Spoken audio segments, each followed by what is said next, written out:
எங்கள் வாழ்வும் எங்கள் வளமும் மங்காத தமிழென்று சங்கே முழங்கு. அன்பர் பணி செய்ய என்னை அன்பர் பணி செய்ய என்னை ஆளாக்கி விட்டு விட்டால் இன்ப நிலை தானே வந்தெய்தும் பராவரம். இந்த அன்பர் பணியில முன்னணியில் நிற்கிற யோசி அதினா நிறுவனத்தினுடைய நிர்வாக இயக்குனர், இனிய நண்பர், பன்முகத்திறமையாளர் திருமிகு ஆதிகிருஷ்ணன் அவர்களுக்கும், அவரோடு இணைந்து தோளோடு தோள் நின்று இந்த நிறுவனத்தினுடைய சிறப்புக்காக உழைக்கிற, உதவுகிற, பங்களிக்கிற அனைத்து நண்பர்களுக்கும், இன்று இணைந்துள்ள வெற்றியாளர்களே சொல்லணும். இந்த 5 மணிக்கு 6 மணிக்கு இணைகிறது அப்படிங்கிறதே ஒரு வெற்றி தான் நான் பார்க்கிறேன். உங்கள் ஒவ்வொருவரையும் வணங்கி நான் தொடங்குகிறேன். இன்றைக்கு ஒரு ஆர்வமூட்டுகிற ஒரு தலைப்பு. அது சிரிப்பவர்கள் சிரிக்கட்டும் அப்படின்னு ஒரு புத்தகம். நான் லெட் தெம் அப்படிங்கிற புத்தகம் இது, இதனுடைய தாக்கம். ஆனால் அந்த புத்தகத்தை நான் எடுத்துக்கல. இது ஒரு பயிற்சியாக, அதாவது இதை படித்தா இந்த உரையில் நமக்கு பல மனக்கவலைகள், ஸ்ட்ரெஸ்லாம் சொல்கிறாங்கல்ல, அது நீங்குகிறதற்கு ஒரு வாய்ப்பு உண்டு. அது மேலும் இதில் ஒரு தன் இயல்பை, அடுத்தவர்களிடந்து அந்த தன் இயல்பை நம்ம எடுத்துக்கின்றோம், அல்லது நம்முடைய தன் இயல்பை அவங்க எடுத்துக்கின்றாங்க. இந்த மாதிரி ஒரு அருமையான கருத்துக்களை உங்களோட சிந்திக்கலாம் அப்படிங்கிற மாதிரி. சிரிப்பவர்கள் சிரிக்கட்டும் அப்படிங்கிற வார்த்தை நீங்கள் கேட்டிருப்பீங்க. அங்கே சிரிப்பவர்கள் சிரிக்கட்டும். இதில் முதல்ல 3-4 பகுதிகளை உங்களோட சொல்லிட்டு அதுக்கப்புறம் அதை ஒத்த கருத்துக்களை நான் பகிர்ந்துக்கலான்னு நினைக்கிறேன். முதல்ல ஒரு முல்லா கதையோட ஆரம்பிக்கலான்னு நினைக்கிறேன். முல்லாவும் அவருடைய ஒரு 12 வயது மகன், 2 பேரும் சந்தைக்கு கழுதையை விற்க போகிறாங்க. கழுதையை விற்க போகிற போது அந்த இதை கழுதையை ஓட்டிக்கிட்டு போகிறாங்க. அப்போ வீதியில் போகிறவன் சொல்கிறான், இந்த பையன், சின்ன பையன், ஒரு 12 வயது பையன், அவனை கழுதையில் ஏற்றிக்கிட்டு இவர் கூட நடந்து போகலாம்ல அப்படின்னு அவர் சொன்னார். இவர் என்ன பண்ணார், உடனே பையனை கழுதை மேலே ஏற்றி வச்சுட்டு இவர் நடந்து போயிட்டு இருந்தார். கொஞ்ச தூரம் போகவும் இன்னொருத்தர் சொன்னால், இவர் பெரியவர், அந்த பையன் நடக்கக்கூடியவன், அவனை வச்சுட்டு இவர் அந்த கழுதையில் போகலாம்ல அப்படின்னு சொன்னான். அப்போ மகனை கீழே இறங்கி சொல்லிட்டு இவர் நடந்து போனார், இவர் கழுதை மேலே போனார். 3வது சொன்னால், அந்த பையன் நடந்து போகிறானே அப்படின்னா. சரி, அந்த பையனையே ஏற்றிக்கிட்டாங்க கழுதை மேலே. இப்போ பையனும் இருக்கான், அவனும் இருக்கார். கழுதையால் தாங்கவே முடியலை. இவங்க குலுக்கி கீழே விழுந்து எல்லாரும் அடிபட்டு போனாங்க. இந்த கதையில் நம்ம பெறுகிற நீதி என்ன? அடுத்தவர்களுடைய அந்த ஒப்பீனியன், சிரிக்கிறார்களே, இகழ்கிறார்களே, சினக்கிறார்களே, ஏளனம் செய்கிறார்களே, இந்த அடுத்தவர்களுடைய ஒப்பீனியன் என்ன சொல்றாரு? அவர் லைஃப் இஸ் ஷார்ட். நமது வாழ்வு சுருக்கமானது. அதை அடுத்தவன் விட்டு வாழ்வையா வாழ்றது? அடுத்தவனுடைய கட்டுப்பாட்டிலையா வாழ்றது? தனக்குன்னு ஒரு வாழ்க்கை இருக்குல்ல அப்படின்னு சொல்ல வர்றாங்க. இதில் 4 கருத்துக்களை முதல்ல பண்ணுறான். நம்மளை பார்த்து அடுத்தவங்கள்லாம் எது சிரிக்கிறார்கள்? அது அளவச்சிரிப்பா, ஏளனச்சிரிப்பா? அதாவது என்னவா, சிரிக்கிறாங்க அல்லது சினக்கிறாங்க, கேலி செய்கிறாங்க, இகழ்கிறாங்க, சில பேர் அழுது கூட சாதிக்கிறார்கள். எத்தனை அழுகைகள், எத்தனை திருமணங்களுக்கு தடையா இருக்கு. அந்த இதுல என்னென்னலாம் நடக்குது? குறை கூறுகிறார்கள். ஒப்பீடு செய்யாதீர்கள்ங்கிறாங்க. ஒப்பீடு செய்து அவரோடு நம்மை ஒப்பீடு செய்து ஒன்று சொல்றாங்க. எவரோடு எவரையோ ஒப்பீடு செய்து நம்மை குறை சொல்லுகிறார்கள். அதுக்கப்புறம் உருவக்கேலியெல்லாம் நடக்குது. புறங்கூறுதல், தமிழ்ல என்ன சொன்னாங்க? புறங்கூறி பொய்த்துயிர் வாழ்தல், அதுக்கு பதிலாக செத்து போகலாம்ங்கிறார். இப்படியெல்லாம் நடக்குது. இது நம்மளை எப்படி பாதிக்குது? சிரிப்பவர்கள் சிரிக்கட்டல, அதை நாம் பார்க்கலாம்னு முதல். ரெண்டாவது, அதற்கு நாம் என்ன எதிர்வினையாற்றுகிறோம்? இந்த ஏளன சிரிப்புக்கோ கேலி சிரிப்புக்கோ நம்ம என்ன எதிர்வினையாற்றுறோம்?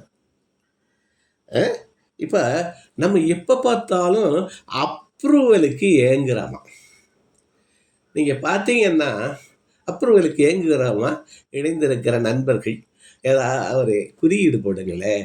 அப்ரூவலுக்கு ஒரு ஜோக்கு சொல்கிறான், ஜோக்கு சொல்லிட்டு யார் முகத்தையாவது பார்க்குறான், சிரிக்கிறாங்களா? அதுலேயும் கூட பெண்கள் இருந்துட்டாங்கன்னா இவன் படுத்துகிற பாடு, அந்த பிள்ளையோட முகத்தை பார்க்கறது, அது சிரிக்குதாங்கிறது பார்க்கறது, இந்த அப்ரூவல் அப்ரூவல் ஏங்கிக்கிட்டே இருக்கமா. மனிதர்கள் பாராட்டுக்கும் அங்கீகாரத்துக்கும் ஏங்குறமா. பாராட்டுக்கும் அங்கீகாரத்துக்கும் ஏங்குறமா. அப்ரூவலுக்கு ஏங்குறோம்னு யாராவது போட்டா, எப்பொழுதும் அப்ரூவலை சீக் பண்ணுறோம்னு நினச்சா நண்பர்கள் ஒன்றோ ஏதோ போடுங்களேன். எத்தனை பேர் தான் இருக்கோம்னு பார்க்கலாமே. அதுக்காக இந்த திரைகளில் வந்த உங்களையெல்லாம் நான் பார்க்குற போது ரொம்ப மகிழ்ச்சியாக இருக்குது. 4 பேர் எனக்கு தெரியுது, 5 பேர் தெரியுது.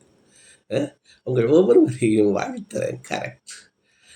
அதுலேயும் ஒரு பணக்காரன் இருந்தால் அவன் அப்ரூவலுக்கு பார்க்குறோம், ஒரு பதவியில் இருக்குந்தா அவனுடைய அப்ரூவலுக்கு பார்க்குறோம். நான் சொன்னேன் பெண்களுடைய அப்ரூவல். பாராட்டுக்கும் அங்கீகாரத்துக்கும் ஏங்குறமா, புறக்கணிப்புக்கு அஞ்சுறமா. இந்த அவர்கள் சிரிப்பதில் கேலி செய்வதில் என்ன இருக்கு? அந்த அச்சம். அந்த அச்சம் நமக்கு எதை விளைவிக்கிறது? ஒரு கவலையை விளைவிக்கிறது. நம்ம அப்படி இல்லையே அப்படிங்கிறது பொறாமையை விளைவிக்கிறது.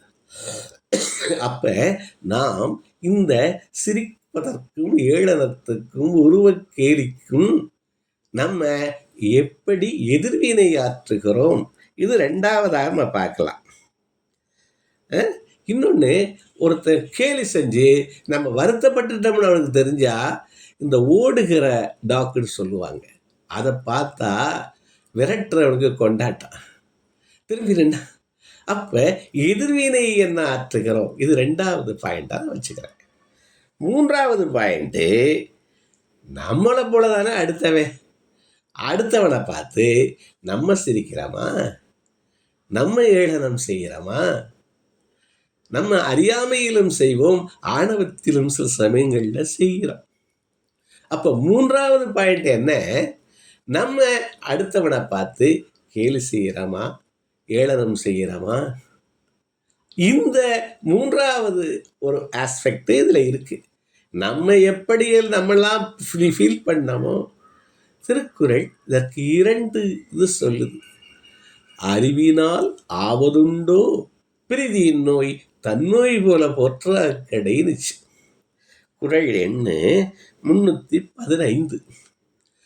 அறிவினால் ஆவதுண்டோ பிரிதியின் நோய் தன்னோய் போல் போற்றா கடையினார். இது இந்த வார்த்தைகள் எத்தனை ஆங்கில நூல்கள் படித்தாலும் இந்த ஒரு இது நம்ம, அதுவும் தமிழராக பிறந்தவர்கள் நினச்சா நமக்கு அறிவு இருக்குன்னு எல்லாரும் சொல்லிக்கிறோம், அறிஞன்னு சொல்லிக்கிறாங்க. என்ன கேட்குறாரு? பிரிதின் நோய் தன்னோய் போல போற்றா கடை அறிவினால் ஆவதுண்டோன்னார். உனக்கு எப்படி, நீ அடுத்தவன் உன்னை கேலி செஞ்சா உனக்கு எப்படி இருக்கு? இன்னொரு குறள் இருக்கு, இனிமையாக இருந்தால் எப்படி இருக்குன்னு 2வது குறள் கேட்குறாரு. 90 எண்ணு. நிறைய பேர் நீங்கள் எழுதிக்கிறீங்கிறது எனக்கு ரொம்ப மகிழ்ச்சி. எழுதுங்கிறாங்க. மிகச்சிறந்தது பயிற்சியும் சரி வாழ்வும் சரி எழுதுதல். ரெக்கார்டுங்கிறாங்க. இன்று செய்ய போகிறத எழுதுறது அது எக்ஸ்பிரஸ் கிராட்டிடியூடுங்கிறாங்க. ரொம்ப முக்கியமான விஷயம். இதையெல்லாம் யோசிப்போம். இப்போ இன்னொரு குறியீடு என்ன சொல்லுது? 90 இன்சொல் இனிது ஈன்றல் காண்பான் எவன்களோ வன்சொல் வழங்குவது. ஒரு இனிமையான சொல்ல அடுத்தவே உனக்கு சொன்னா உனக்கு எவ்வளவு மகிழ்ச்சியா இருக்கு.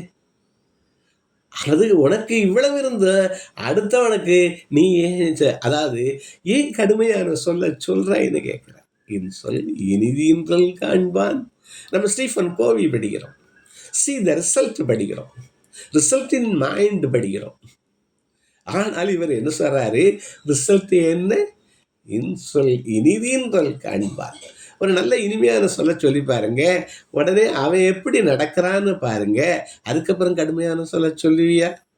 உனக்கு நிகழ்ந்தது. அப்ப 3வது பாயிண்ட் என்ன சொல்றேன்? நம் அடுத்த வருடம் எப்படி நடந்துக்கிறோம், அதுவும் என்னத்தை காமிக்குது, என்னத்தை கொடுக்குது? அந்த அதில் கவலை வருகிறது, ஸ்ட்ரெஸ் வருகிறது. சரி, இதுக்கெல்லாம் என்ன ஒரு மாற்று? அதை கொஞ்சம் பார்க்கலாமே அப்படின்லாம் பார்க்கலாம். இப்போ நிறைய நேரங்களில் நமது முடிவை அடுத்தவரிடம் திணிக்கிறோம், அல்லது அடுத்தவன் அவனுடைய முடிவை நம்ம இது திணிக்க பார்க்குறான். டிசிஷன், அந்த முடிவை அவர் கேட்கல அப்படின்னா நமக்கு வருத்தம் வருது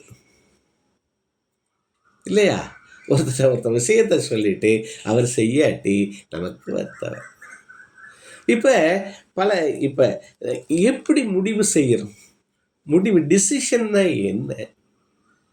நம்மகிட்ட இருக்க ஒரு டெஃபினிஷன்ஸ் வரேன். நம்மள்கிட்ட இருக்க டேட்டாவை வச்சு எப்படி டிசிஷன் எடுக்கிறோம்?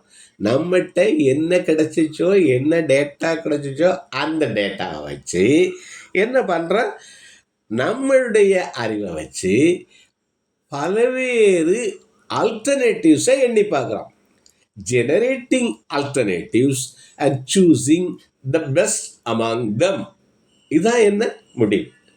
நம்மகிட்ட இருக்க டேட்டாஸ், இதில் என்னெல்லாம் தப்பாக போகலாம்? டேட்டாஸ் தப்பாக போகலாம். டேட்டா முழுவதும் கிடைக்கிறதுக்கு நிறைய கதைகள் இருக்குது. நம்ம முடிவு எடுக்கலாம், ஆனால் டேட்டாஸ் அப்போ அந்த முடிவை திணிக்க பார்க்குறோம். இப்போ ஒரு நகையை காணாட்டி என்ன நினைக்கிறான்? அந்த ரூமுக்கு வேலைக்கார பொண்ணு தான் போச்சு, அவங்க எடுத்துருக்கலான்னு நினைக்கிறோம். நினைச்சதோட அவங்கள குற்றஞ்சாட்டுறான், அவங்க மேலே பழி சொல்கிறோம்.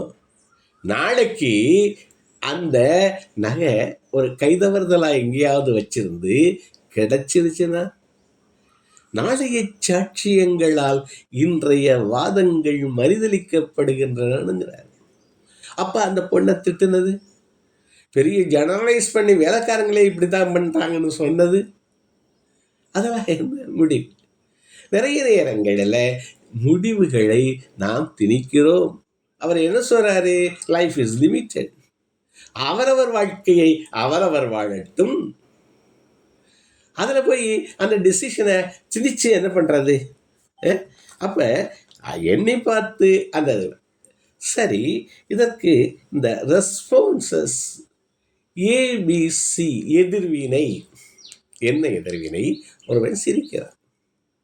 இதில் லெட் தம் லெட் மீ அப்படிங்கிறது தான் இதனுடைய முக்கியமான, நான் இந்த சிரிப்பவர்கள் சிரிக்கட்டும்ல நான் சொல்ல விரும்புகிறது.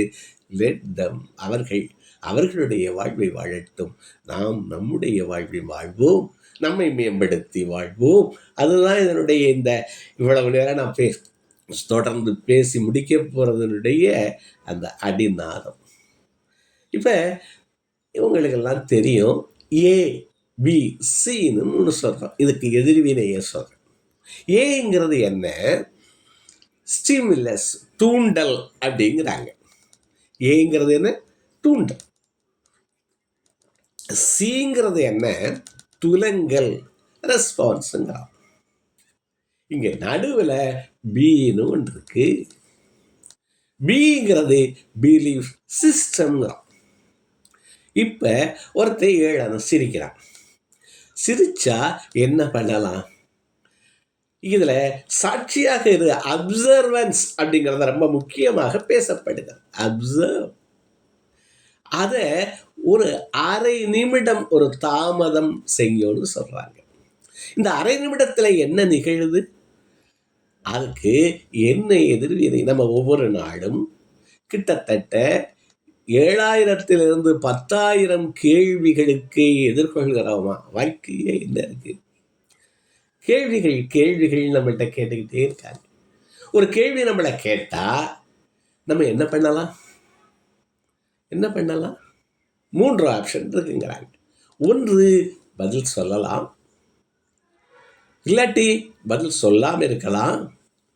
மூன்றாவது, இந்த அரை நொடி தாமதத்தில் அதுக்கு என்ன பதில் சொல்லணும்னு நினைச்சு பார்த்து எல்லாமே நம்ம பிலீஃப் சிஸ்டத்தில் கொண்டு போய் எல்லாத்தையும் நம்ம என்ன பண்ணுறோமா, அதை அனலைஸ் பண்ணுறோமா, அதுலேருந்து ரெஸ்பான்ஸ் வருது. அப்போ அந்த பதில் சொல்கிறது அரை நொடி எதையும் தாமதம் பண்ண சொல்கிறாங்க. இந்த பதில் சொல்கிறதுக்கு அப்படி ரூம் போட்டு யோசிக்க சொல்லலை, கொஞ்ச நேரம் உடனே ரெஸ்பான்ஸ் பண்ணாமல். அப்போ ஏங்கிறது தூண்டல், சிங்கிறது துலங்கல் அல்லது ரெஸ்பான்ஸ், நடுவில் இருக்க பிலீஃப் சிஸ்டம். ஒரு கதை சொல்கிறதே. இப்போ என்ன பண்ணாங்களா, துணைவியார் ஒரு காஃபியை கொண்டாந்து மேசை மேலே வச்சாங்களாம். நீங்கள் எல்லோரும் டீலாம் சாப்பிட்டு வந்துருப்பீங்க. இவர் என்ன பண்ணாரா, உட்காந்து எழுதிக்கிட்டு இருந்தார். பையன் ஓடியாந்தவன் அந்த காஃபியை கொட்டிட்டான். இப்போ நடந்தது என்ன? காஃபி கொட்டி போச்சு. இவர் அந்த சூழலை இவருடைய ரெஸ்பான்ஸில் நரகமாக்குறார். இவருடைய பிலீஃப் சிஸ்டம் என்ன? மனைவி எனக்கு உழைக்கணும், எனக்கு எல்லாம் செய்யணும், என் கையில் எடுத்து கொடுக்கணும், அப்படின்னு ஒரு பிலீஃப் சிஸ்டம் வச்சுருக்கார். இவர் என்ன சொல்கிறாரு, உள்ளே என்ன பண்ணி கிளிக்கிற, அதை என் கையில் கொடுத்துருக்கலாம்ல அப்படின்னு அவர் சொன்னார். அந்த அம்மா சொன்னாங்க, நீங்கள் என்னங்க பெருசாக எழுதி கிளிக்கிறிய, குடிச்சிட்டு எழுதியிருக்கலாம்ல அப்படின்னு அந்த அம்மா சொன்னாங்க. பையன் சொன்ன, ஏன் ஓரமாக வச்சிங்க, நடுவில் வச்சுருக்கலாம்ல. ஒவ்வொருத்தருக்கும் ஒரு சிஸ்டம் இருக்காங்க. அவன் ரெஸ்பான்ஸுக்கு இம்மிடியட் ரெஸ்பான்ஸ். அங்கே என்ன ஆச்சு? 10 தான் நடந்தது, 90% நம்ம அந்த ரெஸ்பான்ஸ். அதில் என்ன பண்ணுறான், சிரிப்பவர்கள் சிரிக்கிறதுக்கு முயற்சி பாருங்களேன். வாழ்க்கையில் ஒவ்வொன்றுக்கும் அந்த அதை நரகமாக்குறான். இதையே கொஞ்சம் நான் மாற்றி சொல்கிறேன். அவர் சொன்னார், அம்மா காஃபியை கொண்டாந்து வச்சேன், எவ்வளவு பார்க்கையிலே அவ்வளவு திக்காக கெட்டியாக இருந்துச்சு, ஒரு ஆவி பறக்க இருந்துச்சு, மனமாக இருந்துச்சம்மா, நான் குடிச்சிட்டு எழுதியிருக்கலாம் அப்படின்னு அவர் சொன்னார். அந்த அம்மா சொன்னாங்க, நான் பெருசாக என்னங்க பண்ணுறேன், கொஞ்ச நேரம் உங்கள் கையில் கொடுத்துட்டு உங்களோட 2 வார்த்தை நான் பேசிக்கிட்டு இருந்திருக்கலாம் அப்படின்னு அந்த அம்மா சொன்னாங்க. பையன் சொன்னால், நான் தான் கவனமாக இருந்திருக்கணும் அப்படின்னு பையன் சொன்னான். இப்போ என்ன ஆகுது, அந்த சூழலே அது சொர்க்கமாகுது. இந்த 90% ரெஸ்பான்சஸ். ஒருத்தன் ஏளனமாக சிரிக்கிறான், என்ன பண்ணலாம்? ஒருத்தன் விமர்சனம் பண்ணுறான், என்ன பண்ணலாம்? என்ன சொல்கிறார்கள், அந்த விமர்சனத்தில் உண்மை இருக்கிறதான்னு பாருங்கிறாங்க. உண்மை இருந்தால் கொஞ்சம் நம்மளை இது பூரா அந்த பிலீஃப் சிஸ்டத்தில் தான் கொண்டு வைக்க சொல்கிறோம். இவர் அவங்களுக்கு உள்ள வேலை இருந்திருக்கும், அடுப்பில் என்ன வச்சுருந்தாங்களோ தெரியல இல்லையா, அதனால நம்ம கையில் கொடுத்துட்டு போனாங்க, கொடுக்காம போயிட்டாங்க அப்படின்னு பிலீஃப் சிஸ்டம். அந்த பிலீஃப் சிஸ்டத்தை மாற்றினார்னா, எங்கேயோ அடுப்பில் ஒரு வேலை இருக்கும், எனக்கு கொண்டாந்து காஃபி வச்சுருக்காங்க, நான் இவ்வளவு கஷ்டப்பட்டு எழுதுறேன்னு நினச்சிருக்காங்க அப்படின்னு அக்செப்டன்ஸ் முக்கியமானது சொல்கிறோம். கிராட்டிடியூடு முக்கியமானது சொல்கிறோம். அது முடிக்கிற போது சொல்லணும். இருந்தாலும் இந்த 2 வார்த்தைகள், அந்த லவ் முக்கியம் சொல்கிறான். இந்த சிஸ்டத்தில், பிலீஃப் சிஸ்டத்தில் இதெல்லாம் இருந்தால். அப்போ விமர்சனத்துக்கு வருவோம். ஒருத்தர் விமர்சனம் பண்ணார், உண்மை இருந்தால் திருத்திங்கன்னார். உண்மை இல்லை, பொறாமையில் தான் எல்லாரும் வெந்து சாகிறான், எவனும் பொறுக்க மாட்டான். எல்லாமே அதிர்ஷ்டத்தில் தான் வருகிறது அப்படின்னு ஒருத்தர் சொன்னார். என்ன பண்ணுதான் எல்லாமே அவனுக்கு லக்குடா, ஏதோ மச்சம் இருக்குடா அப்படிலாம் சொல்கிறான். ஆனால் அது அதை அது உண்மைதான், அவனுக்கு லக்கில் வருதுன்னு உனக்கு தெரியணுமா, அடுத்த வீட்டுக்காரனை கேட்டுப்பாரு அப்படிங்கிறாங்க. அடுத்த வீட்டுக்காரன் எப்போவுமே நம்ம உழைப்பெல்லாம் நம்ம ஜெயிச்சோம்னு சொல்கிறதில்ல. அடுத்த வீட்டுக்காரன்னா அடுத்தவன். நம்மளை விமர்சிப்பவர்கள் எல்லாரும் நம்ம எப்பொழுதுமே உழைப்பால், முயற்சியால், இந்த 6 மணிக்கு வந்து உட்கார்ந்துருக்கீங்களே, இந்த முயற்சிக்கு இழுத்து போத்திக்கிட்டு படுத்திருந்தாலும் நல்லா தான் இருக்குது. இந்த முயற்சியால் நீங்கள் வெற்றி பெற்றீர்கள், ஏதோ ஒன்றை கேட்டீர்கள். எனைத்தானும் நல்லவை கேட்கடிச்சு தமிழ், எனைத்தானும் நல்லவை கேட்க அனைத்தானும் ஆன்ற பெருமை தருமா. அப்படியே வந்து உட்கார்ந்துருக்கான். இதை ஒரு நல்ல வார்த்தைகளை நமது ஆதிகிருஷ்ணன் சொன்னார். எனக்கு தெரிந்ததை நான் பகிர்தல் இன்பம்ங்கிறாங்க, ஈத்துவக்கம் இன்பம்ங்கிறாங்க. அது போயிட்டு போகுது. அப்போ அந்த விமர்சனத்தில் உண்மை இருந்தால் மாற்றிக்குவோம், உண்மை இல்லாட்டி நான் வளர்ந்திருக்கிறேன் அப்படி என்று என்னுடைய வளர்ச்சி பொறுக்க மாட்டாமல் வந்து சொல்லுகிறான் அப்படின்னு அந்த பிலீஃப் சிஸ்டத்தை மாற்ற சொல்கிறாங்க. அப்போ நமக்கு என்ன வராது? கவலை வராது. நமக்கு என்ன வராது? அதில் ஒரு ஸ்ட்ரெஸ் வராது. இந்த கேள்வி பண்ணிட்டாருன்னே இல்லை, அந்த கேள்வியில் உண்மை இல்லை. உருவக்கேலியை மாற்ற முடியாது. அது அவனோட சேர்ந்து நம்மளும் சிரிச்சிட்டு போகலாம். அதாவது நெட்டையா குட்டையா புறம் தோல் போர்த்தி புழு அழுக்கு மூடி, புழு அழுக்கு என்ன பண்ணிச்சான், புறத்தில் செவத்த தோலோ கருத்த தோலோ போர்த்தி நம்ம வந்துட்டோமா. அப்போ அக்செப்ட் சொல்கிறாங்க அண்ட் இம்ப்ரூவ் அப்பான், ஏற்றல் விதி சொல்கிறாங்க. அது நமக்கு கிடைச்சது அந்த உருவம். அந்த உருவத்தை மேம்படுத்துதல் எப்படி? அதுவே ஒரு ப்ளஸ் பாயிண்டாக ஆகிக்கலாம். நிறைய பேர் பார்த்துருக்கீங்க நீங்கள். ஒருவர் லால் பகதூர் சாஸ்திரிக்குள்ள மாணவர், அவர் சொன்னாரா, எவனும் என்னை பார்த்து குடிஞ்சு தான் பேசணும்னார். அப்போ அந்த அந்த சிரிப்பு சிரிக்கிறானே, அதுக்கு என்ன பண்ணலாம்ங்கிறான். இதில் சொல்கிறேன், அந்த பிலீஃப் சிஸ்டத்தை மாற்ற சொல்கிறாங்க.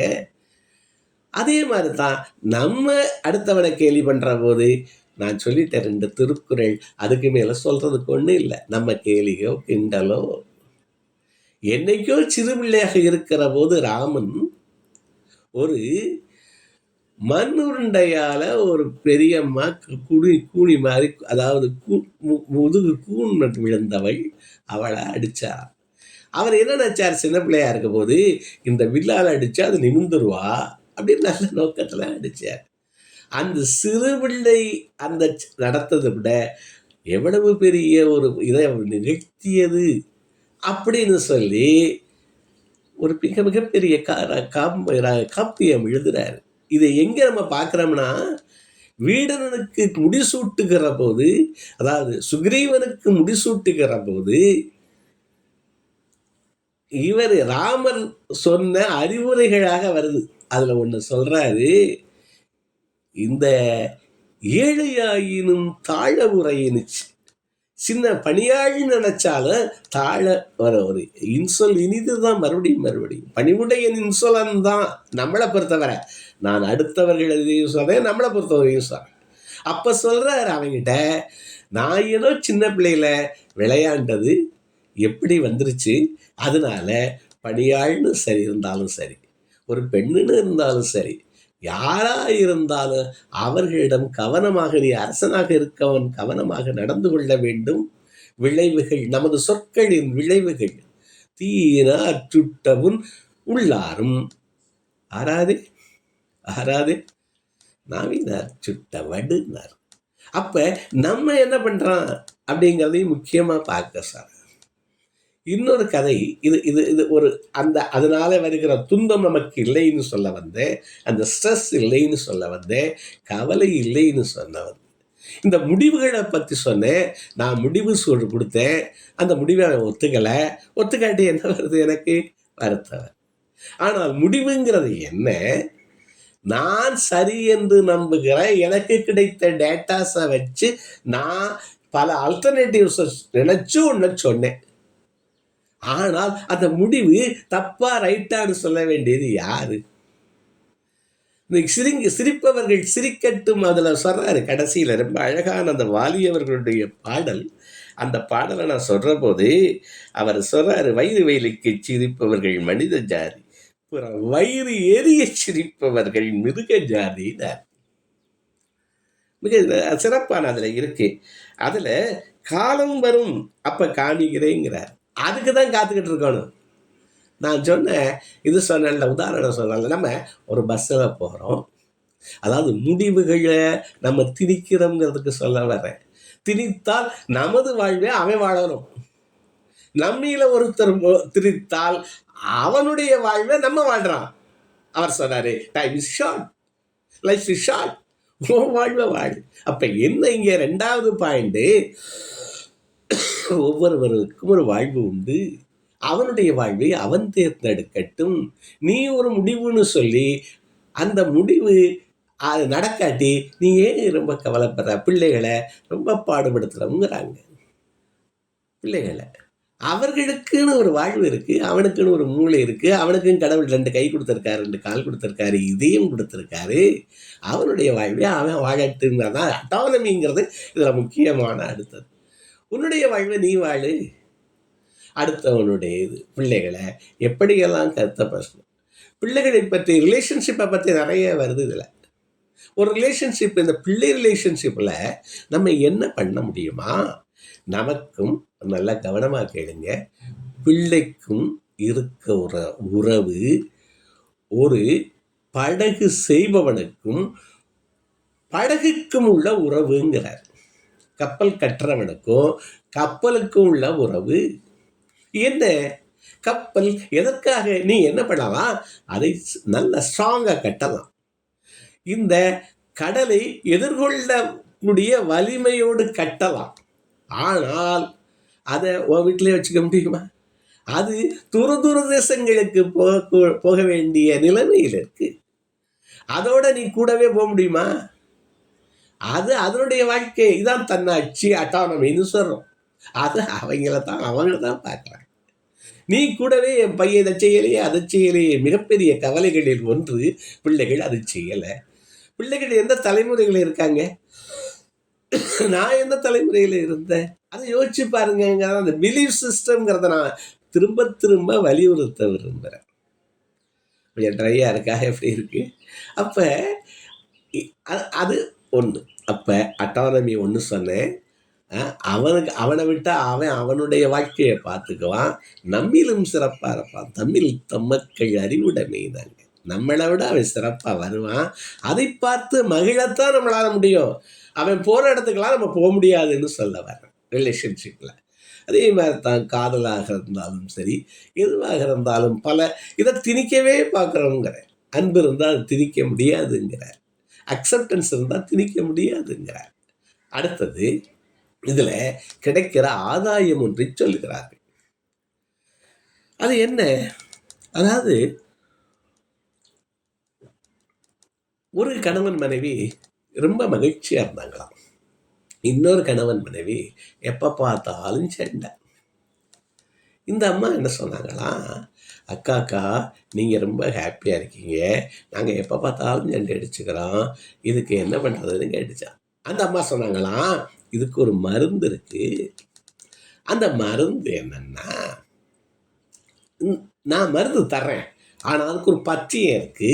மருந்துனா பத்தியம் இருக்கும்ல, அந்த மருந்தை வாயில ஊற்றிக்கிட்டு 1 நிமிடம் அதை முழுங்கக்கூடாது அப்படின்னு அந்த அம்மா சொல்லிவிட்டாங்க. இந்த பொண்ணு வாங்கிட்டு வந்தாங்க. வரவும் வீட்டுக்கு வந்துட்டாங்க. கணவர் வந்தார். அலுவலகத்தில் இருந்து வர்ற ஒரே பரபரப்பாக வருவாங்க. படார்னு திறந்தார் கதவை. திறக்கிற போது இந்த அம்மா டிவி பார்த்துக்கிட்டு இருந்தாங்க. அவர் சொன்னார், டிவியை கட்டிக்கிட்டு அழு, வீட்டை பாரு, எங்கே அங்கங்கே சாமான்லாம் கிடக்கு, அதெல்லாம் எடுத்து வைக்கப்படாதா, ஒழுங்குபடுத்தக்கூடாதா அப்படின்னு போதிக்க ஆரம்பித்தார். இந்த அம்மா என்ன சொல்லுவாங்க முன்னாடி, ஏன் ஏன் ஏன் நீ எடுத்து வைக்கப்படாதா, நீனும் சும்மா தானே இருக்காயின்னு சொல்லுவாங்க. இப்போ என்ன வச்சுருக்காங்க, மருந்து வச்சுருக்காங்க. மருந்து எடுத்து வாயில் வச்சுக்கிட்டாங்க. வச்சுட்டு 1 நிமிடம் ஆச்சு. அவர் மெதுவாக போயிட்டார். அப்புறம் சோறு போட்டாங்க. சோறில் எப்போவும் என்ன கிடக்கு, ஒரு முடி கிடந்துச்சு. இவர் சொன்னார், பாரு ஒன்று இதுக்குள்ள இதில் முடி கிடக்கு, ஒரு நாய் திங்காது இது அப்படின்னார். அந்த அம்மா என்ன சொல்லுவாங்க முன்னாடினா, இவ்வளோ நாளாக நீ தாண்டா கொட்டிக்கிட்டேம்பாங்க. இப்போ என்ன வச்சுருக்காங்க, மருந்து வச்சுருக்காங்க. கொஞ்சம் நேரம் ஆச்சு. அவர் உண்டு சாப்பிட்டு எந்திரிச்சு போயிட்டார். கொஞ்சம் கொஞ்சமாக அந்த வீடு ஒரு அருமையான நிலைக்கு கொஞ்சம் கொஞ்சமாக வந்துடுச்சு. அடுத்த வீட்டுக்கார அம்மாவோட பேசி இருந்துச்சு இந்த பொண்ணு. இப்போ எப்படி இருக்கீங்க, இப்போ ரொம்ப சிறப்பாக இருக்கும் அக்கா, மருந்து தான் தீரப்போகுது அப்படின்னுச்சு. இங்கு மருந்து என்ன, இங்கு மருந்து என்ன, அந்த அந்த 1 நிமிடத்தில் அவர் நினச்சி பார்க்கறதுக்கு ஒரு டைம், இந்த பொண்ணு நினச்சி பார்க்கறதுக்கு ஒரு டைம். அந்த அவர் என்ன நினச்சி பார்த்துருக்கலாம், அவங்க நாட்பூரா வேலை பார்க்குறாங்க, ஏதோ கொஞ்சம் நேரம் டிவி பார்க்குறாங்க, அவங்க சொன்னது சரிதானே, நான் கூட எடுத்து வச்சிருக்கலாம்ல அப்படின்னு அந்த பிலீஃப் சிஸ்டத்தை மாற்றுற போது, அன்பு அல்லது ஏற்கிற போது, ஏற்றல் விதி சொல், ஏற்றுக்கொள்ளுகிற போது அந்த இடம் நல்லா சொர்க்கமாக. அந்த பொண்ணு என்ன நினச்சாங்க, அவர் சொல்கிறது சரிதானே, முடி கிடக்கு, என்னுடைய தலையில் ஒரு ஏப்ரன் கட்டிக்கலாம்ல, சுத்தமாக வைக்கலாம்ல அப்படின்னு அவங்க நினச்சாங்க. அப்போ அந்த அந்த அரை நிமிடம் அவர் என்ன சொல்கிறாரு, ஒரு பதில் சொல்கிறதுக்கு முன்னாடி நீங்கள் அரை நிமிடம் யோசித்தால் இந்த அரை நிமிடங்களின் கூட்டுத்தொகை என்னவாகும். நான் என்ன சொன்னேன், ஒரு நாளைக்கு 7000 முறை பதில் சொல்லுகிறோம், 7 to 10,000 பதில் சொல்லுகிறோமா. ஒரு அரை நொடி, அதான் முக்கியம், நிமிடம்லாம் இல்லை, நொடி தள்ளி சொன்னால் எவ்வளவு நேரம் கிடைக்குதுங்கிறார். ஆற்றல் மிஞ்சுதுங்கிறார். என்ன மிஞ்சுது, ஆற்றல் மிஞ்சுது. நிறைய பேர் இங்கே எக்கனாமி படித்தவங்க இருக்கீங்க, ஆப்பர்ச்சுனிட்டி காஸ்ட்னு அதில் ஒன்று வரும். என்ன காஸ்ட்டு, ஆப்பர்ச்சுனிட்டி காஸ்ட். அது என்ன காஸ்ட்டு, நான் ஒரு கேளிக்கைக்காக ஒரு 100 ரூபா செலவழித்தேன். அதை நான் செலவழிக்காமல் இருந்தால் அந்த 100 ரூபா எனக்கு ஒரு ஆக்கப்பூர்வமானதுக்கு கிடைச்சிருக்கும் இல்லையா. இதுதான் ஆப்பர்ச்சுனிட்டி காஸ்ட். ஒரு விஷயத்தை நான் ஒன்றுக்கு செலவழித்தேன், அந்த தொகை ஒவ்வொரு விஷயத்துலையும் அந்த காஸ்ட் இருக்கு. அதை அவன் எனக்கு கேலி பண்ணனா, அதுக்காக வெடிச்சு 2 பேரும் அடிச்சுக்கிட்டோம், 2 பேரை நான் அவனை அடித்தேன், கடைசியில் 2 பேரும் போய் போலீஸ் ஸ்டேஷனில் நின்னா,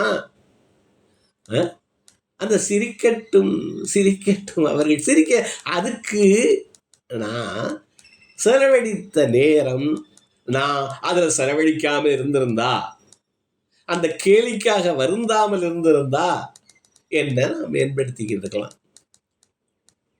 அதான் சொல்றாரு கடைசியில, போக போக காட்டுகிறேன் பூனை அல்ல புலிதான் என்று அப்படின்னு சிரிப்பவர்கள் சிரிக்கல வருது.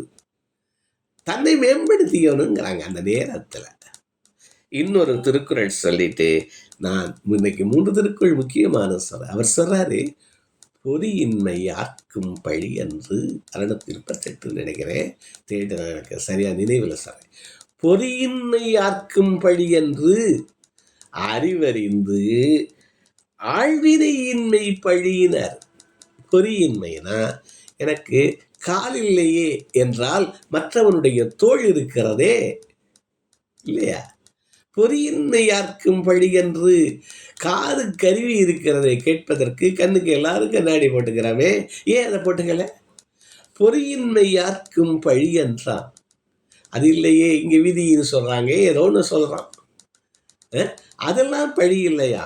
ஆழ்வினையின்மை பழியினர், முயற்சி செய்யாமல் இருத்தலே பழின்னு சொல்றார். இந்த முயற்சி செய்கிற நேரத்தை அனாவசியமாக அந்த அடுத்தவனுடைய கேலியிலேயே கிண்டலுக்கு கவலைப்பட்டு அப்போ என்னென்ன இதுக்கு பெனிஃபிட்ஸ் வரேன், நமது ஸ்ட்ரெஸ். நான் சொன்னதை கேட்கலையே. அதாவது இந்த வார்த்தைகளிலேயே மிக மட்டமான வார்த்தை, நான் அப்பவே சொன்னனே. என்னவா சொல்றாரு? நான் அப்பவே சொன்னனே. அப்படி என்றால் என்ன பொருளா? இது நடந்துருச்சுன்னு பொருள். அப்பவே சொன்னேன்னா என்ன? ஒரு டெசிஷன்னு என்ன என்ன பொருள்? அப்பவே சொன்னேன்னா நடந்துருச்சுன்னு அர்த்தம். நடந்ததுக்கு விமர்சனம் பண்றான். என்ன சொல்றான்? நான் புத்திசாலி, நீ முட்டாள்னதுல இருக்கு. நான் சொன்னேன் அது கரெக்டாக நடந்துருச்சு, நீ அதுபடி செய்யலை. உறவுகளை உடைப்பது நான் அப்பவே சொன்னேன் அப்படிங்கிற வார்த்தைங்கிறாங்க. அதில் கவனம் இருக்கணுங்கிறாங்க. அதாவது அவர்களுக்கு இதை முக்கியமாக நான் நிறைவு செய்வதாக இருந்தால், லெட் மீ. அவன் வேலையை பார்க்கட்டும், நான் என் வேலையை பார்க்க என்ற சொற்களோடு நான் மறுபடி இதுக்கு ஒரு உதாரணம் சொல்கிறேன்.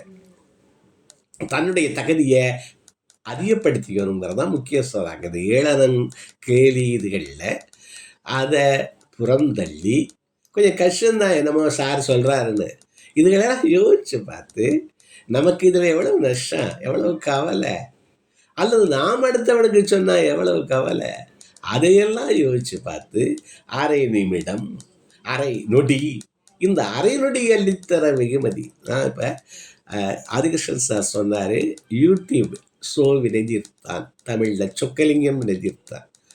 யூடியூப்பில் நிறைய இது போடுறேன். இந்த அரை நொடி அள்ளித்தரும் வெகுமதி, அரை நொடி தாமதம் அள்ளித்தரும் வெகுமதி அப்படின்னு ஒரு உரை கொடுத்துருக்கேன். அரை நொடி தாமதம். இது மாதிரி நிறைய ஆங்கில புத்தகங்களில் இப்போ ஆடம் கிராண்டுடைய புத்தகம், அப்புறம் டேவிட் காகினுடைய never finished, can't hurt me, நிறைய புத்தகங்கள் சொல்லியிருக்கேன். என்னுடைய யூடியூப் தளத்திலே இருக்குது. நான் மற்ற இடத்துல இப்போ இங்கே அதினாவில் பேசுனா அவங்க அதை அப்லோட் பண்ணுறது மாதிரியே இருக்குது. அதனால் கூகுளில் தேடினா கூட எஸ் வினதித்தான்னு போட்டால் சில இது வரும். என்னுடைய இது நிறைய வருது, 60-40 விதிகள்லாம் வருது. முடிந்தவரை தேடி பாருங்கன்னு கேட்குறேன். அப்போ இந்த ஒரு ஒரு ஒரு டைம், இந்த 5 நிமிஷம் இருக்குது. நான் ஒரு 7:10க்கு தான் தொடங்கணும்.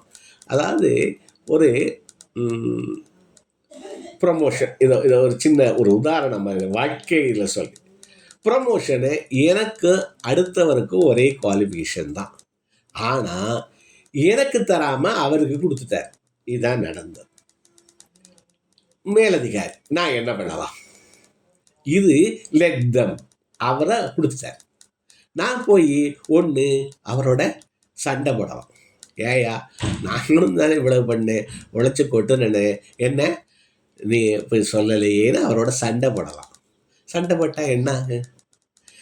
அவர் கொஞ்சம் அதை ஏற்றுக்கொண்டு கொஞ்ச நாள் பார்க்கலாம், அப்சர்வ் பண்ணலாம் அப்படின்னு நினச்சா என்ன நிகழ்? ஒருவேளை இதே மாதிரி இன்னொரு பொசிஷன் வர்ற போது அவன் ஒரு நல்லா நடந்துக்கிறான், அவனுக்கு கொடுக்கலாம்னு நினைக்கலாம். ஒன்று. ரெண்டாவது என்ன செய்யலாம்? புலம்பி திரியலாம். அவன் ஜாதியும் ஒன்று, என்னை விட்டுட்டான். நமக்கு தான் காரணங்கள் கண்டுபிடிப்போமே. கண்டுபிடிச்சி பார்க்குறவங்கிட்டலாம் புலம்பிக்கிட்டே திரியலாம். இப்போ என்ன கவலை வருகிறது? நேரம், இது அது ரெண்டாவது திருப்பி நான் சொல்ல வரேன். நேரம் செலவாகுது. இதற்கு பதிலாக அவன் எப்படி எதனால அவனுக்கு கொடுத்துருக்கான்? ஒருவேளை அவன் கொஞ்சம் பழகிற முறை கொஞ்சம் நல்லா இருக்கு, நம்மளை விட நம்ம திருத்திக்கலாம். அல்லது அவன் ஒரு கணினி, ஒரு பட்டையை வச்சிருக்கான், அதனால கொடுத்துருக்கலாம். யோசிங்கிறார். அவமானங்களிலிருந்து கற்றுக்கொள்ளுங்கிறாங்க. ஏன் புறக்கணிக்கப்பட்டோம்னு நினைச்சு பாருங்கிறான். எல்லாம் நினைச்சு பார்க்கறத கொஞ்சம் நேரத்தை தான் சொல்றேன். அப்ப அந்த கணினியை நம்ம மறுபடியும் படிக்கலாங்கிறாங்க. இல்லாட்டி இந்த உலகம் பெரிது, இந்த கம்பெனி ஒன்று மட்டும் இல்லை. உனக்கு தகுதி இருந்தால் பெரிதே உலகம் பெழுநர் பலரேன்னு புறநானூறு சொல்லுது. நிறைய பேர் இருக்கா, அவன்கிட்ட இருக்கு. அப்போ அது எக்ஸ்ட்ரீம் ஸ்டெப். நிறைய பேர் இந்த மேலதிகாரியோட அடிச்சுக்கிட்டேன் எவ்வளோ பேர். நான் அடுத்த நிமிஷமே ஆயுதத்தை கொடுத்துட்டேங்கிறான். கொடுத்தா குடும்பம் என்னாக யோசிச்சு பார்க்கலாங்க. பல விஷயங்களை ஒவ்வொரு உறவிலும் சிரிப்பவர்கள் சிரிப்பார்கள். நீ உன் வேலையை பார்த்துக்கிட்டு போ. அல்லது அதில் நியாயம் இருந்தால் மாற்றிக்கொள்ளு. அதில் இது இருந்தால் நம்மளை மேம்படுத்தி கொள்ளலாம். என்ற இதோட நான் இங்கே அந்த இவருடைய இதை வாலியுடைய பாடலை திரும்ப சொல்லிட்டு அது எனக்கு ரொம்ப பிடிச்சிருந்துச்சு. நான் பேசுகிற போது இதுக்கு பேர் கொடுக்குற போது நான் அதை நினைக்கல. அப்போ என்ன தலைப்பு சொல்ல லெட்டம்னு புக்கைத்தான் நினச்சிருந்தேன். அப்போ தான் சொன்னேன் லெட்டமோ அவரை அனுமதியுங்கள் சிரிக்கிறாங்க அப்படின்னு நினைக்கிற போது தான் சிரிப்பவர்கள் சிரிக்கட்டும்னு தலைப்பை கொடுத்தேன். என்ன சொல்கிறார் அவரே, இங்கே சிரிப்பவர்கள் சிரிக்கட்டும், அது ஆணவ சிரிப்பு. இங்கே நீ சிரிக்கும் சிரிப்பு பொன் சிரிப்பு, அதான் முக்கியம். லெட் தம் லெட் மீ, ஆணவ சிரிப்பு. ஆனால் உன்னுடைய சிரிப்பு என்னவாக இருக்க வேண்டும்? பொன் சிரிப்பு. அப்ப நல்லதிர்ப்பை உலகம் சொல்லும் நாள் வரும்போது அந்த சிரிப்பது யார் அழுவது யார் தெரியும் அப்போது. அப்ப நீ உன்னுடைய திறமையை நான் சொன்னேன், நீ வளர்த்து கொண்டால் சிரிப்பவர்கள் யாருன்னு தெரியும். அவன் அந்த ஏளனம் பண்ணிட்டே போய் அவன் நேரம்லாம் வேஸ்ட்டு. ஆனால் நீ அந்த அந்த நேரத்தில் நம்மளை மேம்படுத்திக்கிட்டா நமக்கு பெருமை வந்து சேருங்கிறார். வயிறு வலிக்க சிரிப்பவர்கள் மனித ஜாதி, வயிறு எரிய சிரிப்பவர்கள் மிருக ஜாதி. அப்ப இன்றைக்கு நான் வருகை பார்க்கிறேன், நேரம் வரும் கேட்கிறேன். இந்த நேரத்துக்கு காத்திருப்போங்கிற கொஞ்சம் அரை நொடி இருந்தால் எல்லாமே சரியா வந்துடும் நினைக்கிறேன். பூனை அல்ல புலிதான் என்று போக போக காட்டுகிறேன். Stop wasting your life on things you can't கண்ட்ரோல்ங்கிறார். ஏற்றுக்கொள்ளுங்கள்ங்கிறார், அதை மேம்படுத்துங்கிறார். இதோடு இந்த வார்த்தைகளோடு நான் தொடங்குகிற போது முல்லா கதையில் தொடங்கினேன்.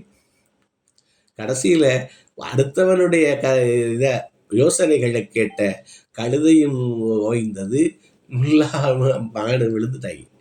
அப்போ அது முதல் பாயிண்ட். ரெண்டாவது, பல விமர்சனங்களை சினத்தை எதிர்கொள்கிறோம், ஏளனத்தை எதிர்கொள்கிறோம், கேலியை எதிர்கொள்கிறோம். அதுக்கு என்ன ரெஸ்பான்ஸ் பண்ணோம்?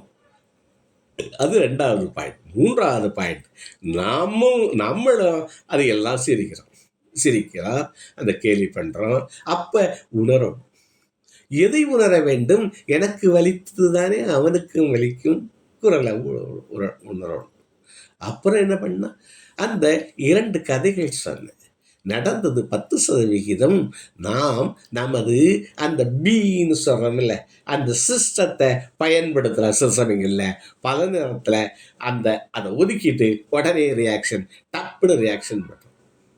நம்ம எதையும் முழுவதும் கேட்பதில்லை. எப்பவும் கேட்குற போது பதில் என்ன சொல்லுவோம் தான் காத்துக்கிட்டு இருக்காமா.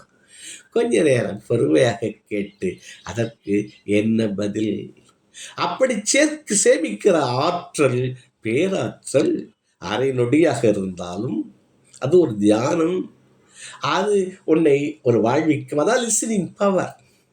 அப்போ இந்த செய்திகளோடு இந்த சிரிப்பவர்கள் சிரிக்கட்டும், அவர்கள் சிரிக்கட்டும், ஆனால் நாம் நம்மை மேம்படுத்தி கொள்வோம் என்ற வார்த்தைகளோடு இந்த அருமையான இந்த தளத்தில் இதுவரைக்கு இந்த சொற்களை சொல்ல எனக்கு கிடைத்த வாய்ப்புக்கு திரு ஆதிகிருஷ்ணன் அவர்களுக்கும் அவரோடு இணைந்த நண்பர்களுக்கும், அறிவழகன் இன்னைக்கு இருக்காரா இல்லையா எனக்கு தெரியல, மற்ற முருகவேல் ஐயா, அபி போன்ற சிறப்பான ஒரு குழு, அந்த குழு இருக்குது.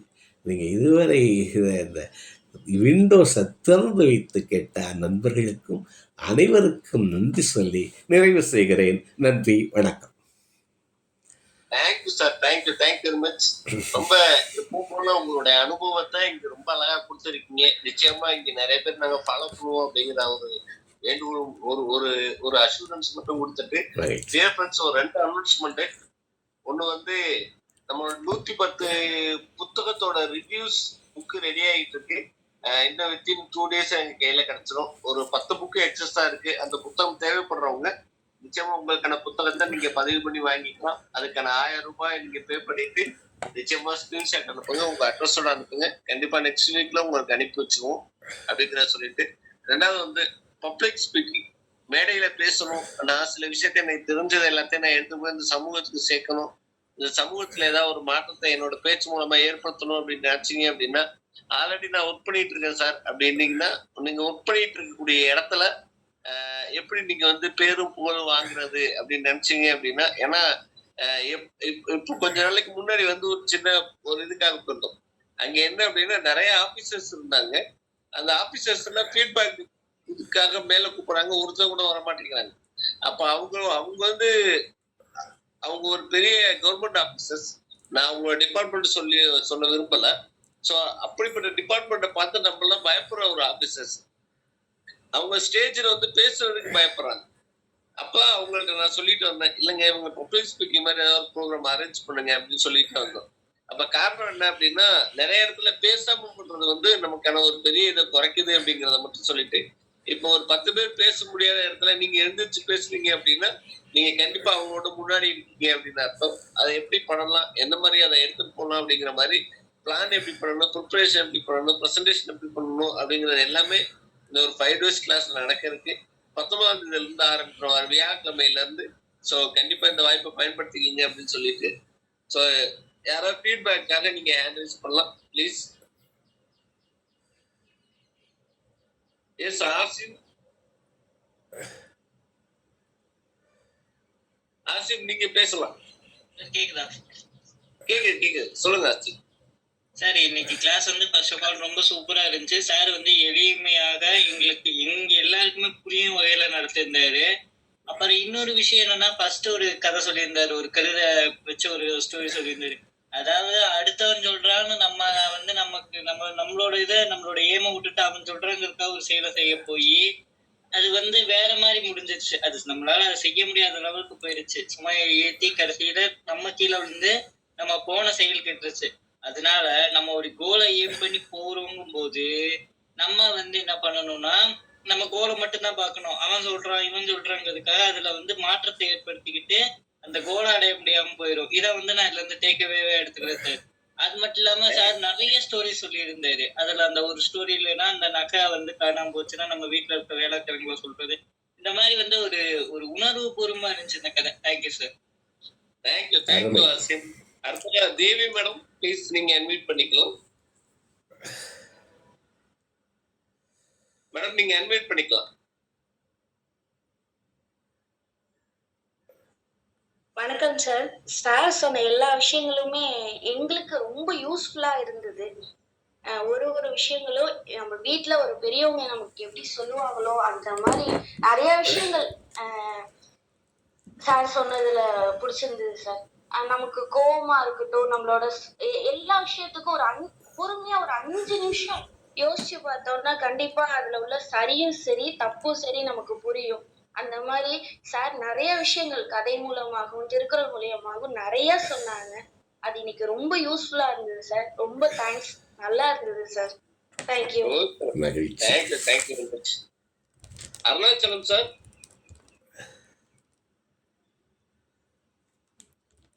அருணாச்சலம் சார் நீங்க பேசலாம். எஸ் சார் அன்வர்ட் பண்ணிட்டேன் சார். ஐயா இன்னைக்கு வந்து ரொம்ப அருமையா எக்ஸ்பிளைன் பண்ணாரு. உண்மையிலே ரியலி எல்லாமே வந்து வாழ்க்கைக்கு ரொம்ப முக்கியமான தத்துவங்கள். அதுல பாத்தீங்கன்னா இந்த முல்லா ஸ்டோரியில ஸ்டார்ட் பண்ணி அடுத்தவனுக்காக வாழாம நமக்காக வாழணுங்கிறத சின்ன ஸ்டோரியில அவ்வளவு எளிமையா அழகா நமக்கு எக்ஸ்பிளைன் பண்ணாரு. உண்மையிலேயே பெரிய விஷயம். உண்மை அது வந்து எல்லாத்துக்கும் தெரிஞ்சதுதான். ஆனா பட் அது வந்து நல்லா ரீஇன்ஃபோர்ஸ் ஆகி நல்லா ரெஜிஸ்டர் ஆச்சு. அப்புறம் தென் வந்து அப்ரூவலுக்காக வெயிட் பண்ணாங்க, கம்பாரிசன் பண்ணாதீங்க, யூ லிவ் யுவர் ஓன் லைஃப்ன்றத வந்து இன்சிஸ்ட் பண்ணி நல்லா ஒரு சின்ன எக்ஸாம்பிளோட எக்ஸ்பிளைன் பண்ணாரு. அது வந்து ரொம்ப நல்லா இருந்தது. அப்புறம் எப்ப இருந்தாலும் பாஸ் எடுத்துக்கங்க, சடனா ரியாக்ட் பண்ணாதீங்க, ரெஸ்பாண்ட் பண்ணுங்கன்றத வந்து அதனோட இம்பார்ட்டன்ஸ். அப்புறம் டெசிஷனுக்கு ஒரு டெஃபினேஷன் கொடுத்தாரு பாருங்க. Really it is though we are taking a decision நம்மளோட பிலீஃப் சிஸ்டத்தோட கனெக்ட் பண்ணி அவ்வளவு அருமையா எளிமையா ஒரு எக்ஸ்பிளனேஷன் கொடுத்தாரு. அது உண்மையிலேயே வந்து ரொம்ப நல்லா இருந்துச்சு. பிகாஸ் தோ இது எல்லாமே தெரிஞ்சாலும் அது வந்து நல்ல எளிமையா நமக்கு எக்ஸ்பிளைன் பண்ணாரு. அப்புறம் இந்த ஜுவல்ல மிஸ் ஆனதுக்கு வந்து நம்ம எப்படி ரியாக்ட் பண்ணிப்போம், அப்புறம் காபி செஞ்சதுன்னா அந்த சுச்சுவேஷனா நெகட்டிவ் சுச்சுவேஷனா இருக்கிறத வந்து எப்படி பாசிட்டிவா சேஞ்ச் பண்றது, ஹவு டு எல்லாத்தோட ஷூல இருந்து நம்ம வந்து திங்க் பண்ணி எப்படி நம்ம ரியாக்ட் பண்ணணும், அந்த சுச்சுவேஷன் எப்படி பாசிட்டிவா பண்ணணுங்கிறத ரொம்ப அருமையா சொன்னாரு. அப்புறம் ஃபைனலா ஒரு கன்க்ளூஷன் கொடுத்தாரு. அந்த பாட்டுல இருந்து சிரிப்பவர்கள் சிரிக்கட்டும், அந்த பாட்டு வந்து நம்ம வந்து கடந்து போயிட்டு இருந்தோம். ஆனா பட் இப்ப அவர் சொல்ல போது அது திருப்பி வந்து நம்ம உள்ள போது வந்து அதனோட அர்த்தத்தை வந்து நம்ம உள்வாங்கிக்கணுங்கிறத வந்து ரொம்ப அருமையா எக்ஸ்பிளைன் பண்ணாரு. நன்றி ஐயா, நன்றி. காலை நேரத்துல எங்களுக்கெல்லாம் ஒரு நல்ல ஒரு தெளிவு கொடுத்ததுக்கு நன்றி. தேங்க்யூ ஐயா. Thank you very much. தேங்க்யூ. அடுத்த சுமதி மேடம் ப்ளீஸ் நீங்க அன்மியூட் பண்ணிக்கலாம்.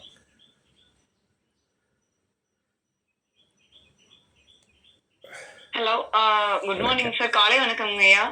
ரொம்ப ரொம்ப அருமையா இருந்துச்சுங்க. ரொம்ப ரொம்ப நன்றிங்க. எனக்கு அதுக்கு மேல சொல்றதுக்கு வார்த்தை இல்லை. எல்லாரும் சொல்லிட்டாங்க. ஸோ நன்றிங்க. ஒரு அப்பா ஸ்தானத்துல இருந்து என்ன சொல்லணுமோ அதை இன்னைக்கு சொல்லி கொடுத்துருக்கீங்க. ரொம்ப ரொம்ப நன்றிங்க ஐயா. வாழ்த்த வயதில்லை, ஆனாலும் மனசு இருக்குல்ல, அது போதும். மனசுதான் வேணுமா வாழ்த்த. கண்டிப்பாங்க ஐயா, கண்டிப்பாங்க. நன்றிங்க ஐயா, நன்றிங்க.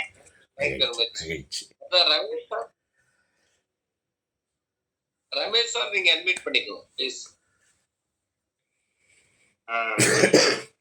நன்றி அஜய் சார். வினதித்தன் சார் மிகுந்த அனுபவம் உள்ள ஒரு பயிற்றுனர், பேச்சாளர். நிறைய செய்திகள் எனக்கு ரொம்ப இமிடியேட்டா இம்ப்ளிமெண்ட் பண்ணிட்டு இருக்கிற, இன்னும் கண்டினியூ பண்ண போற ஒரு ஹேபிட் மட்டும் எடுத்துக்கிட்டேன். இந்த வாயில மருந்து வச்சுக்கிற ஹேபிட். அதை எடுத்தாலே பாதி பிரச்சனைகள் தீர்ந்து போயிடும் நம்ம வாழ்க்கையில. அந்த விஷயம் வந்து ரொம்ப ரொம்ப அருமையா இருந்தது. கிட்டத்தட்ட ஃபாலோ பண்றேன், முழுமையாக அந்த மருந்தை வச்சுக்கிறேன் அப்படின்னு சொல்லி அருமையான ஒரு நிகழ்வு சார். சூப்பரா இருந்தது. Thank you sir. Thank you very much. அடுத்ததா வந்து J C Anandkumar sir please. Good morning team. Daily attend பண்றவங்களுக்கு தெரியும், இப்போ இந்த 100 நாள் பயிற்சி திட்டத்துல 48வது நாள்ல 46வது நாள்ல இருக்கும்.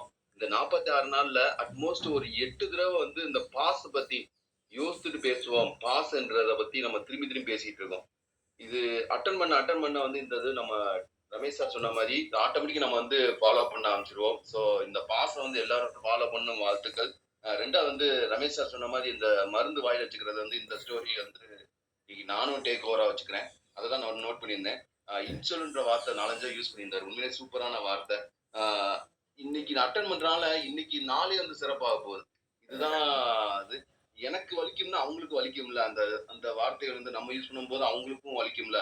சி இன்டு த அதர் சூட்ஸ்ன்ற மாதிரி சொன்னது எல்லாமே இன்னைக்கு எடுத்தது எல்லாமே சூப்பரா இருந்துச்சு. எனக்கு ஒரே ஒரு டவுட் மட்டும் தான் சார், அந்த ராமரோட கதை மட்டும் எனக்கு கரெக்டா கேட்கல.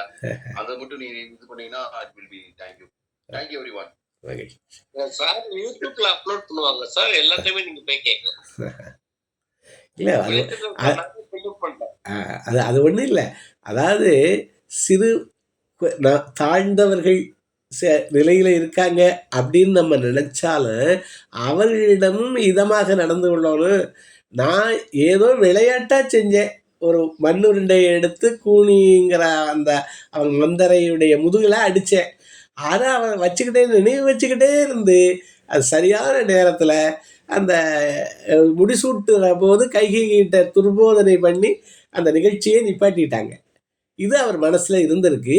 இது சுக்ரீவனுக்கு முடிசூட்டுகிற போது அவர் சொல்கிறாரு, நீ எல்லாரோடையும் ரொம்ப இதுவாக நடந்துக்க, யார் ஏழை ஏதிலன் அப்படிலாம் நினைக்காத, எல்லாரையும் ஒரு நல்ல விதமாக ட்ரீட் பண்ணுன்னு தான் சொல்கிறார். அதாவது சார் ரொம்ப மகிழ்ச்சி sir. Thank you very much. Arunachalam sir please. Yes sir. Sorry, ஒரே ஒரு பாயிண்ட் நான் சொல்ல மறந்துட்டேன். அந்த ரிலேஷன்ஷிப்ல ஒரு இது ஒன்று சொன்னாரு, உண்மையிலேயே மறக்க முடியாது. கப்பல் கற்றவனோட அவனோட கடமை முடிச்சது இருக்கு. அதுதான் நம்ம கையில இருக்கு. பெஸ்ட் கேம்பிடர் கடலை பேஸ் பண்ண வேண்டியது அவனோட ரெஸ்பான்சிபிலிட்டின்னு சொல்லி இந்த பையன் அப்பா ரிலேஷன்ஷிப்பை வந்து ரொம்ப அருமையா எளிமையா எக்ஸ்பிளைன் பண்ணாரு. அது என்னால அது வந்து நான் சொல்ல மறந்துட்டேன். ஸோ அதனால தான் சொல்ல வந்தேன். நன்றி ஐயா. நன்றி. Thank you very much. Dear friends, sir ஒவ்வொரு முறையுமே நான் வியந்து பார்க்கிறது ஒண்ணுதான். அவங்களோட வயசுக்கு அவங்க வெளியில வந்து எதையுமே ப்ரூவ் பண்ணணுன்ற எந்த அவசியமே கிடையாது.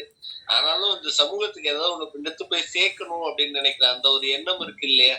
சோ நிச்சயமா இப்ப நம்ம நம்ம ஒவ்வொருத்தரும் யோசிச்சுட்டே இருந்தோம். இப்ப நாங்க வந்து ரொம்ப செலக்டிவா சில ட்ரெயினர்ஸ் மட்டுமே இது பண்ணிட்டு இருந்தோம். பட் அறிவுலன் சார் தான் இல்ல ஐயாவுக்கு ஒரு இது ஐயா வந்து நம்ம இதுல இருக்கிறது வந்து ஐயாவுக்கு கொடுக்குற வாய்ப்பு இல்ல, அது நமக்கான வாய்ப்பு, அந்த வாய்ப்பை நம்ம பயன்படுத்திக்கலாம் அப்படின்னு சொல்லிக்கிட்டே இருந்தாங்க. சோ அதனால ஐயாவுக்கு நம்மளே போன் வச்சு கேட்டுட்டு ஐயா நீங்க வந்து அவசியம் வந்துக்கீங்க அப்படின்னு சொல்லியிருந்தோம். நிச்சயமா இன்னைக்கு ஐயாவோட ஆசீர்வாதங்களும் அவங்களோட அந்த எண்ணங்களும் நமக்கு நிச்சயமா நமக்கு வரணும். பட் உங்க எல்லாருக்கும் ஒரு சின்ன இதை ஏற்படுத்திருக்கும் அப்படின்னு நான் நம்புறேன். கொஞ்சம் உங்களோட நண்பர்களே வர சொல்லுங்க நிறைய. இப்ப நம்ம 50வது நாளை நோக்கி வந்துகிட்டு இருக்கோம். அப்படியே கொஞ்சம் கொஞ்சமா இப்போ 100 பேர் தான் இன்னைக்கு வந்தாங்க. 99 தாண்டல. சோ இது எப்பவுமே இப்படி இருக்கிறது இல்ல. நமக்கு வந்து ஒரு இது வரைக்கும் ஒரு 130 150 அப்படின்னு போயிட்டு இருந்துச்சு. இப்ப கொஞ்சம் அப்படியே டவுன் ஆகிட்டு இருக்கு அப்படிங்கிறது ஒரு சின்ன இது. சோ இது எதுக்காக அப்படின்னா இது நம்ம கிட்டத்தட்ட உங்களுக்கு வந்து இப்ப லாஸ்டா ஒரு போன் கால் கூட பண்ணிருப்பாங்க ஆபீஸ்ல இருந்து. நாங்க எங்க சைட்ல இருந்து எல்லா எஃபர்ட் போட்டுக்கிட்டு தான் இருக்கோம். பட் உங்க சைட்ல இருந்து வேற ஏதாவது சில விஷயங்கள் இருந்தாலும் எங்களுக்கு சொல்லுங்க. அதை கண்டிப்பா மாத்திட்டு இதோட நோக்கம் வந்து நபர்களை கொண்டு வரணும் அப்படிங்கிறது இல்ல. எவ்வளவு பேருக்கு இதை எடுத்து போய் சேர்க்க முடியும் அப்படின்னு நான் பாக்குறேன். சோ ஒரு விஷயம் நடக்குது, அதை எவ்வளவு பேருக்கு எடுத்து போய் சேர்த்துக்க முடியும் அப்படிங்கறத நான் பாக்குறேன். இதை மேக்சிமம் யூட்டிலைஸ் பண்றதுக்கு நம்ம என்ன பண்ணலாம் அப்படிங்கிறது வேற ஏதாவது உங்களுடைய கருத்துக்கள் இருந்தாலும் எனக்கு நீங்க பர்சனலா கால் பண்ணுங்க. நிச்சயமா அதை எடுத்துக்கலாம். So thank you very much. வர 19ஆம் இருந்து எஃபெக்டிவ் பப்ளிக் ஸ்பீக்கிங் நம்ம ஆன்லைன்ல 5 நாள் ப்ரோக்ராம் ஆரம்பிக்கிறோம். இது ப்ரோக்ராம் இல்லாம ஒர்க் ஷாப்பா ஆரம்பிக்கிறோம். இது வரைக்கும் இதுக்கு முன்னாடி வந்து நாங்க ப்ரோக்ராம் 3 நாள் மட்டும் நிறைய இன்ஃபர்மேஷன் கொடுத்துருக்கோம். இப்போ வந்து இது ஒரு ரொம்ப வித்தியாசமா ஒரு கிரியேட்டிவா யோசிச்சு பிளான் பண்ணிட்டு இருக்கோம். யோசிச்சு மட்டும் அலினா நிறுவனத்தின் சார்பாக மனமாக நன்றியை தெரிவித்து கொண்டு மற்றும் எங்களோட டீம் அத்தனை நபர்களுக்கும் யோசி மற்றும் அலினா நிறுவனத்தின் சார்பாக மனமாக நன்றி. மீண்டும் நாளை ஒரு புதிய பயிற்சியாளரோட புதிய